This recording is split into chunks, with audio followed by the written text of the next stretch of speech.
Hello सांग माने मो देढ़शुर मते केमिति धान बिलरे मो दूध मो बिया चाटी मते कहिले से ऊपर मु आज आपण मानक कहिबे। आमर फैमिली कहबा को गले मो देढ़शुर ताको स्त्री मु आ मो स्वामी आमे चारि जण गोटे फैमिली रे मिसिकी आमे रहउतुलो। आम साइड रे कन्ना समस्ते झियो बहु पुओ समस्ते बिल काम करिया पाई जाते। आमर भी सेते बळे चलाचली एते भल नथिला। मो स्वामी मध्य बाहर रही गोटे कंपनी रे छोट मोट काम करुथुले, तो सेति पई तांको बदल रे मते बिल काम को जिबा पाई पडुथुला। मो देढ़शुर काम को जाउथिले बोली तांको स्त्री काम को जांतिनी, त आमे दुई जण मिसी जाऊ। देढ़शुर दूर रे टिके रही से मो ठारो दूर रे रही काम करंती कांगना से मते छुईबेनी।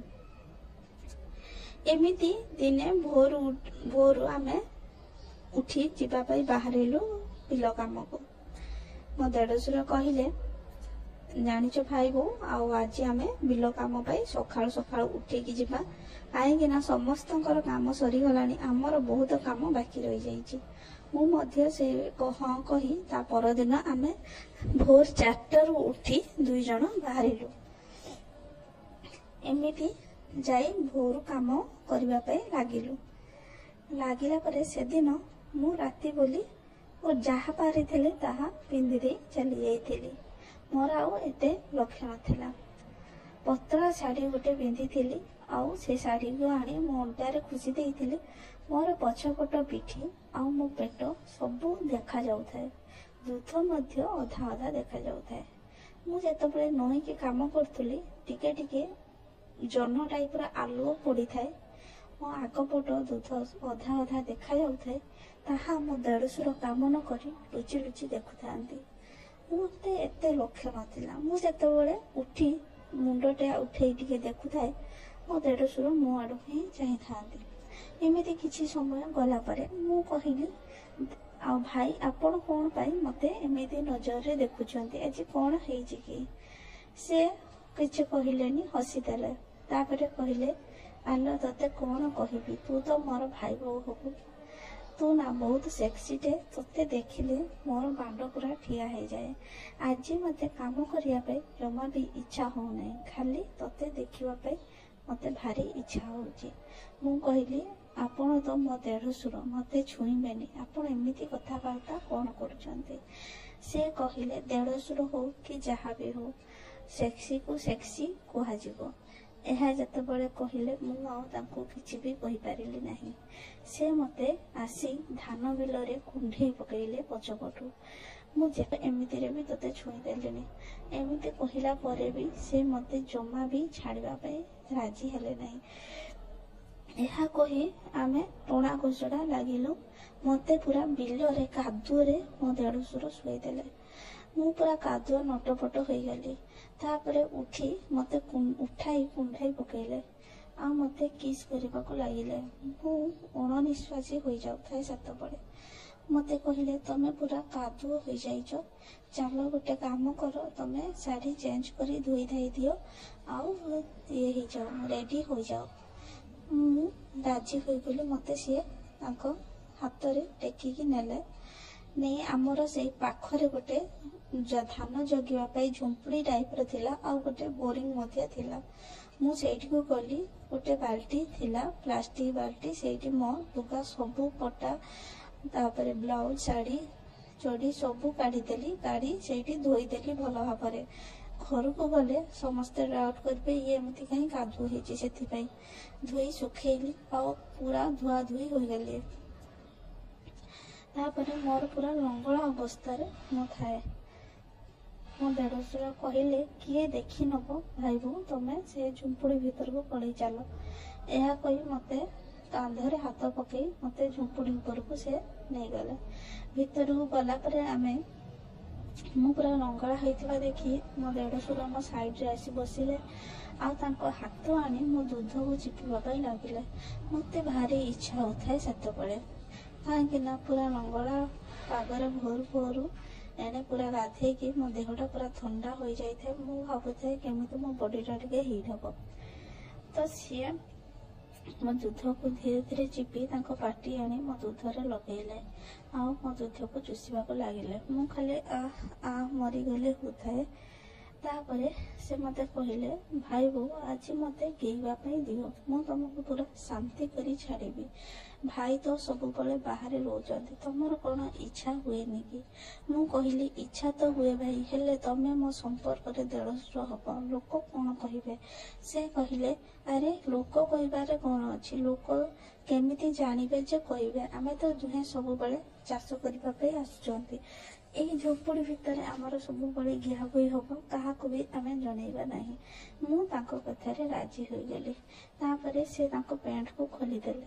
मो देढ़शुर बांड देखी मु पूरा डरी गली बहुत बड़ बांड होता है मो हाथ रे नहीं तांको बांड को मुठी मारिली आ से मध्य बहुत जोर जोर निश्वास नौ पूरा कुंडे पकेली से गोटे खटिया टाइप रो पड़ी थाए से शोगले मते नहीं ऊपर बसई दे कहले तू काची हो मुझे बसी आग पछ कर काची हेली सी आ होता मो दूध को दुई हाथ रे मुठे धरी था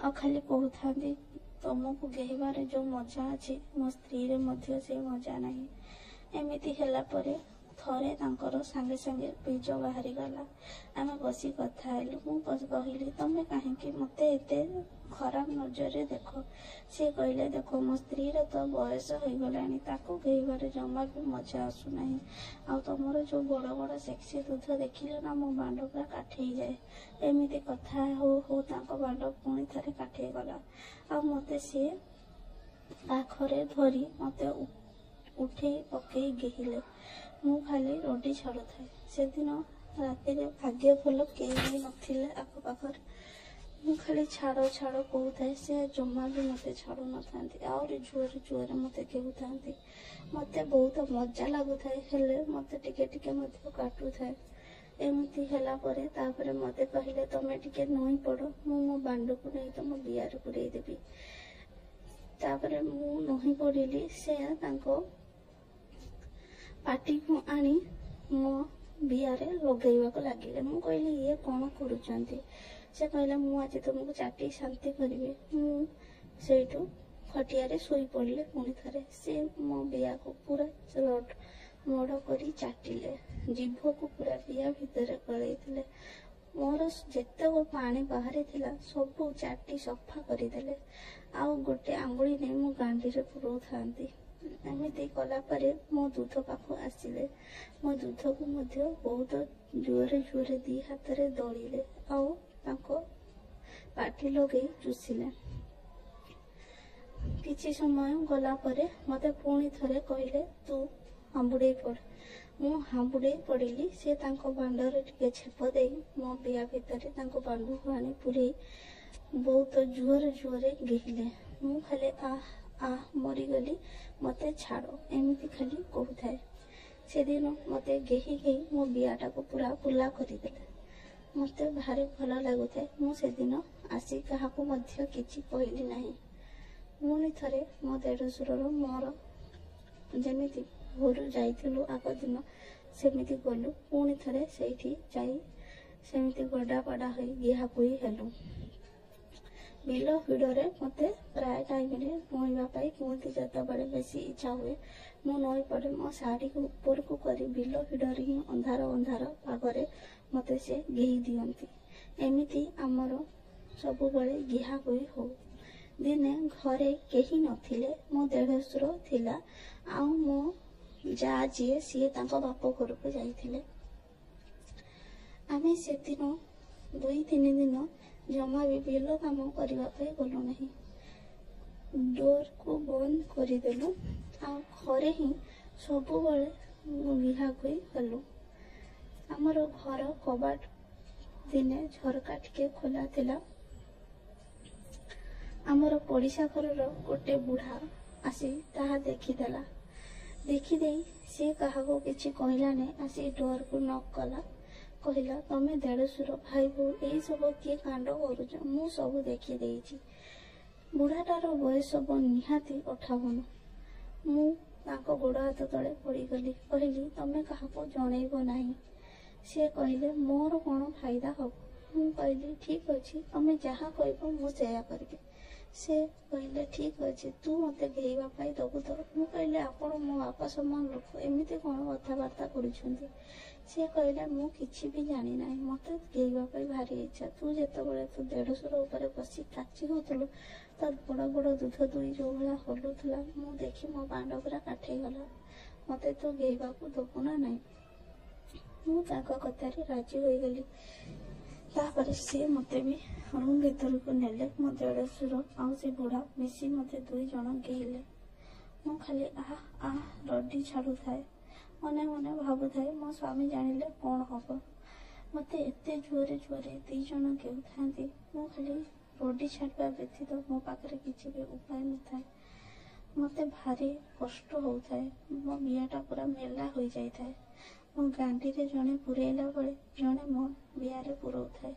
ଏମିତି ଭାବରେ ମୋତେ ଖାଲି ଘେଉଥାନ୍ତି। ବୁଢ଼ାର ଯେତେବେଳେ ବୀଜ ବାହାରିଗଲା, ସେ ତାଙ୍କ ଘରକୁ ଚାଲିଗଲା। କିନ୍ତୁ ମୁଁ ଭାବିଥିଲି ସେଇଠି ବୋଧେ ବୁଢ଼ା ଶେଷ କରିବ ଖେଳ।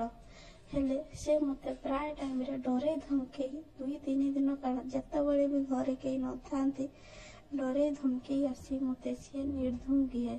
ମୋ ଦେଢ଼ଶୁର ମଧ୍ୟ ସେଥିରେ ସାମିଲ ହୁଅନ୍ତି। 2 ଜଣ ମିଶି ମୋତେ ଯେଉଁଭଳି କୁକୁର ଭଳି ଘିଅନ୍ତି, କେହି ମୋ ବିଆକୁ ପୁରା ପୋଲା କରିଦେଲେ।